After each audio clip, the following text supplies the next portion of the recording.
ተጨማሪ መከላከያ ሰራዊቱ ኃይል ከባህር ዳር ወደ ትግራይና ኤርትራ ድንበር መንቀሳቀሱ ታወቀ። መከላከያ ኃይሉን አሁንም በከፍተኛ ሁኔታ ወደ ኤርትራ ድንበር ስለመጠጋቱ ዓለም አቀፍ መገናኛ ብዙሃን ዲፕሎማቶችን ዋቢ በማድረግ እየዘገቡት ነው። የሻዕቢያና ኢትዮጵያ ጦር በመድፍ ርቀት መፋጠጣቸው ተሰምቷል። ፍጥጫው በቀናት ውስጥ ሊፈነዳ ነው በሚል ተፈርቷል። ምናልባትም የሁለቱ ሀገራት ግጭት የኢራንና አሜሪካ የሚሳኤል ፍጥጫ ከፈነዳ እኩል ሊቀሰቀስ ይችላል የሚል ትንታኔም እየተሰማ ነው። እናስደምጣቸዋለን። በመጨረሻም ትራምፕ ወሰኑ። ሰይፋቸውን ጄኔራሎች ላይ መዘዋል። ከፍተኛ ወታደራዊ መኮንኖች ላይ ማዕቀብ እንዲጣል ወስነዋል። ይህ ማዕቀብ በተዘዋዋሪ 4 ኪሎን ጭምር የሚመለከት ሲሆን ከዋሽንግተን ማዕቀቡ እንደተጣለ የተሰማው ደግሞ በኢትዮጵያ ድንበር ከባድ የድሮን ጥቃት በተፈጸመ ሰዓታት ልዩነት ውስጥ ነው። ውሳኔው ግብፅን፣ ሳውዲን፣ አረብ ኤምሬቶችንና ኢትዮጵያን ይመለከታል። እንመለስበታለን። በአማራ ክልል ከሰሞኑ በነበረ ውጊያ ንጹሃን ሰዎች መገደላቸው ታወቀ። ንጹሃኖቹ የተገደሉት በፋኖና በመንግስት ኃይሎች መሃል በነበረ የከባድ መሳሪያ ውጊያ እንደሆነ የመብት ድርጅቱ ባወጣው ሪፖርት ጽፏል። የመከላከያ ሰራዊቱ በበኩሉ ለፋኖ ሊደርስ የነበረ የጦር መሳሪያና መትረጊስ በቁጥጥር ስር አውያለሁ የሚል መግለጫ አውጥቷል። በዝርዝር እናስደምጣቸዋለን። ትራምፕ ለኢራን የ10 ቀናት ቀነ ገደብ ሰጡ። ትርጉም ያለው ስምምነት መፈጸም አለብን፣ ካልሆነ ግን መጥፎ ነገሮች ይፈጠራሉ ሲሉ አስጠንቅቀዋል። ትሰሙታላችሁ። አክብሮታዊ ሰላምታችን በያላችሁበት የዓለም ዳርቻ ይድረሳችሁ። የተወደዳችሁ አንድ አፍታ ሚዲያ ቤተሰቦች ከአንድ አፍታ ላሁን መደመጥ አለባቸው ያልናቸውን ዜናዎች ወደ እናንተ የምናደርስበት ሰዓት ላይ ተገኝተናል። አብራችሁን ትቆዩ ዘንድ ግብዣችን ነው።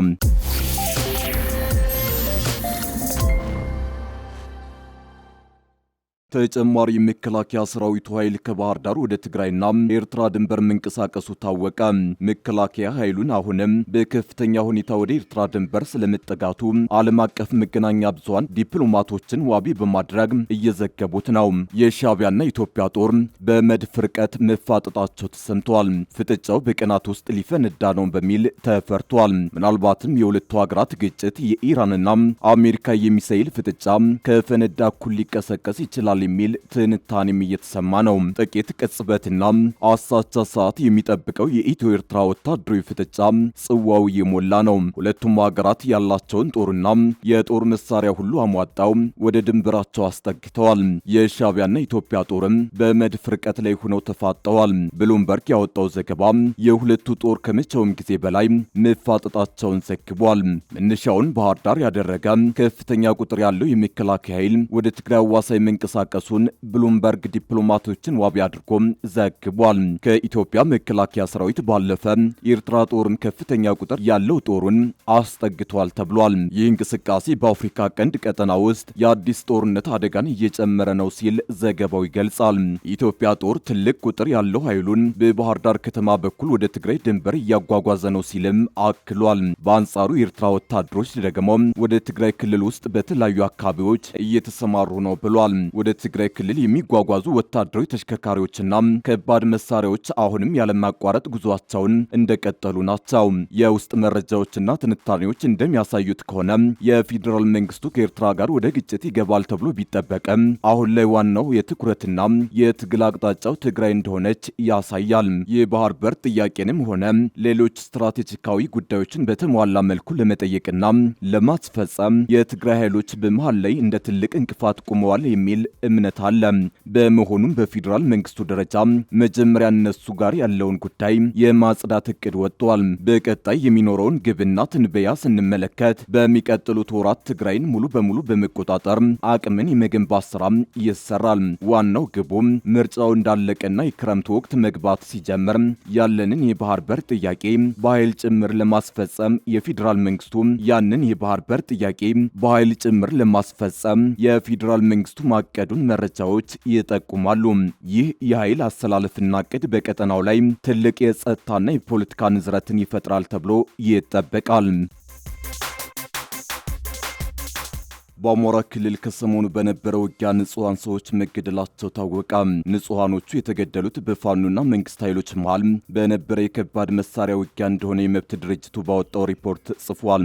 የመከላከያ ሰራዊቱ በበኩሉ ለፋኖ ሊደርስ የነበረ የጦር መሳሪያና መትረጊስ በቁጥጥር ስራው ያለው የሚል መግለጫ አውጥቷል። ከሰሞኑ በመንግስትና በፋኖ ታጣቂዎች መካከል በተደረገው ውጊያ ሰላማዊ ሰዎች መገደላቸውን ይፋ ያደረገው የኢትዮጵያ ሰብአዊ መብቶች ጉባኤ ኢሰመጉ ነው። ጉባኤው አዲስ ባሰራጨው ሪፖርቱ በደቡብ ወሎ ዞን ወግዲ ወረዳ እናቶችን ጨምሮ ቁጥራቸው በውል ያልተጠቀሱ ሰላማዊ ሰዎች በከባድ መሳሪያ ጥቃት ጉዳት እንደደረሰባቸው አስታውቋል።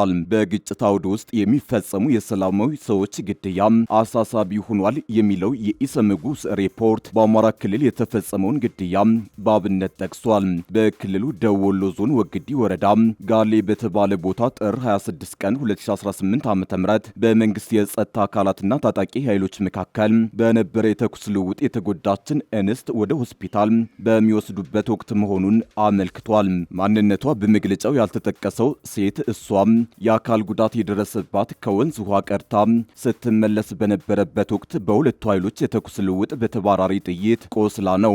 ከግድያና የአካል ጉዳት በተጨማሪ በሚተኮሱ ከባድ መሳሪያዎች ምክንያት የንብረት ውድመት መድረሱን ኢሰመጉ ከአካባቢው አሰባስቢያቸዋለሁ ካላቸው መረጃዎች ለማወቅ መቻሉን አስገንዝቧል።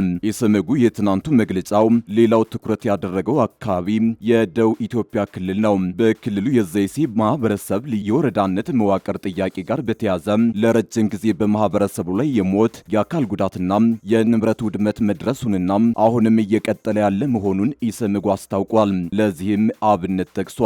ግንቦት 4 ቀን 2017 ዓ.ም መስከረም 29 ቀን 2018 ዓ.ም አምስት የኢትዮጵያ ዜጎች ለማህበራዊ ፍትህ ፓርቲ ኢዜማ አባላት በደቡብ ኢትዮጵያ ክልል አድማ ብተናና በጋሞ ዞን ፖሊሶች ተይዘው ይህ መግለጫ እስከተዘጋጀበት ጊዜ ድረስ የት እንዳሉ እንደማይታወቅ ገልጧል። በዘይሲ ዳንሌ ቀበሌ ልዩ ስሙ ቦሎዳ ተብሎ በሚጠራው አካባቢ ደግሞ በቀን ታህሳስ 05 2018 ዓ.ም ከምሽቱ 4 ሰዓት በተወሰኑ አካባቢዎች በሚኖሩ ሴቶች ላይ ጾታዊ ጥቃት መድረሱን በቀጣዩ የጥር ወር በ19ኛው ቀን በዘይሲ ልዩ ምርጫ ክልል 4 አርሶ አደሮች በእርሻ ስራ ላይ እንዳሉ በክልሉ አድማ ብተናና በጋሞ ዞን ፖሊስ መገደላቸውን አጋልጧል። በተመሳሳይ ከየካቲት 8 እስከ 10 2018 ዓ.ም ባሉት ጊዜ ውስጥ የአካባቢው ነዋሪዎች ላይ በደረሰው ጥቃት ቁጥራቸው በውል ያልታወቁ ሰዎች መገደላቸውን፣ የንብረት ውድመትና መፈናቀል መድረሱን ኢሰመጉ ለማወቅ ችያለሁ ብሏል። ይሁንና የተጠቀሱትን ጉዳዮች በተመለከተ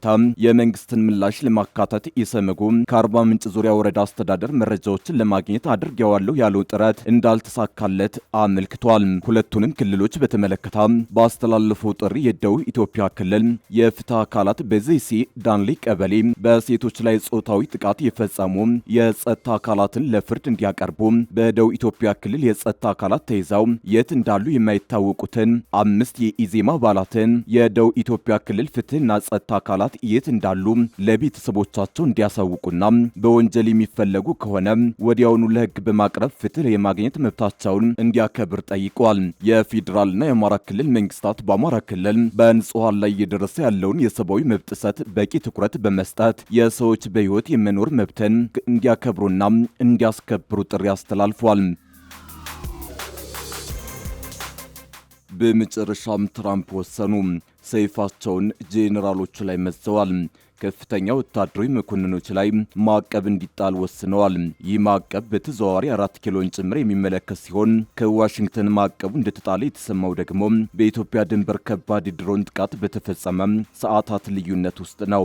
ውሳኔው ግብፅን፣ ሳውዲን፣ አረብ ኤምሬቶችንና ኢትዮጵያን ይመለከታል። የአሜሪካ ግምጃ ቤት ትናንት ሐሙስ በ3 የሱዳን ፈጥኖ ድራሽ ኃይል አዛዦች ላይ ማዕቀብ ጥሏል። ማዕቀቡ የተጣለው ቡድኑ ኤልፋሸር የተባለችን ከተማ ለመክበብና ለመቆጣጠር ባደረገው ዘመቻ ወቅት በፈጸመው አሰቃቂ የጭካኔ ድርጊት ላይ ተሳትፎ አላቸው በሚል ነው። የአሜሪካ ግምጃ ቤት የውጭ ሀብት ቁጥጥር ቢሮ ግለሰቦቹ የፈጥኖ ድራሽ ኃይሎች ለ18 ወራት ኤልፋሸርን በመክበብና በመጨረሻም በመቆጣጠር በነበረው ሂደት ውስጥ ተሳትፎ ነበራቸው። በዚህም ወቅት ቡድኑ ዘግናኝ የሆኑ የዘር ጭፍጨፋዎችን፣ ማሰቃየትን፣ ረሃብንና ጾታዊ ጥቃቶችን የያዘ አሰቃቂ ዘመቻ ፈጽሟል ብሏል። መስሪያ ቤቱ አክሎ አክሎም የሱዳን ፈጥኖ ደራሽ ኃይሎችና ተባባሪ ሚሊሻዎቹ በሱዳን የእርስ በርስ ጦርነት ከሚያዝያ 2015 ዓ.ም ጀምሮ መቀስቀሱን ተከትሎ የጦር ወንጀሎችን፣ በሰብአዊነት ላይ የሚፈጸሙ ወንጀሎችንና የዘር ማጥፋትን ጨምሮ ሰፊ የጭካኔ ድርጊቶችን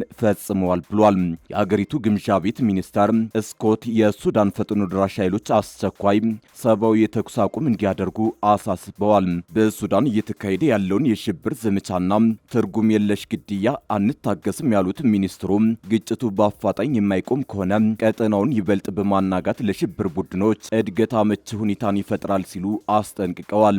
ይህ የአሜሪካ እርምጃ በታህሳስ ወር ዩናይትድ ኪንግደምና በጥር ወር የአውሮፓ ህብረት ካስተላልፏቸው ተመሳሳይ ውሳኔዎች የቀጠለ ነው። የተባበሩት መንግስታት ድርጅት ሪፖርቶች እንደሚያመላክቱት ሱዳን ከመጋቢት 2015 ዓ.ም ጀምሮ በጦር ሰራዊቱና በፈጥኖ ደራሽ ኃይሉ መካከል በሚካሄድ ደም አፋሳሽ ግጭት ውስጥ ትገኛለች። ይህም በ10 ሺዎች የሚቆጠሩ ሰዎችን ለህልፈት ይዳረገ፣ 13 ሚሊዮን ሰዎችን ያፈናቀለና በዓለም ላይ እጅግ የከፋ ከሚባሉ ሰብአዊ ቀውሶች አንዱን የፈጠረ ሆኗል። የተባበሩት መንግስታት ድርጅት መርማሪዎች ሐሙስ ዕለት ባወጡት ሪፖርት የአርኤስኤፍ ታጣቂዎች በጥቅምት ወር መጨረሻ ኤልፋሽርን ለመቆጣጠር ባደረጉት እንቅስቃሴ የፈጸሟቸው ድርጊቶች ዘር ማጥፋት ምልክቶች የታዩባቸው መሆናቸውንና በቀጣይም መሰል አሰቃቂ ድርጊቶች የመፈጸም ዕድላቸው ከፍተኛ መሆኑን ገልጸዋል። ፕሬዚዳንት ዶናልድ ትራምፕ ምናልባት በሚቀጥሉት 10 ቀናት ውስጥ አሜሪካ ከኢራን ጋር ስምምነት ላይ ትደርስ አሊያም ቴህራን ላይ ወታደራዊ እርምጃ ትወስድ እንደሆነ ዓለም ይመለከታል በማለት ተናገሩ።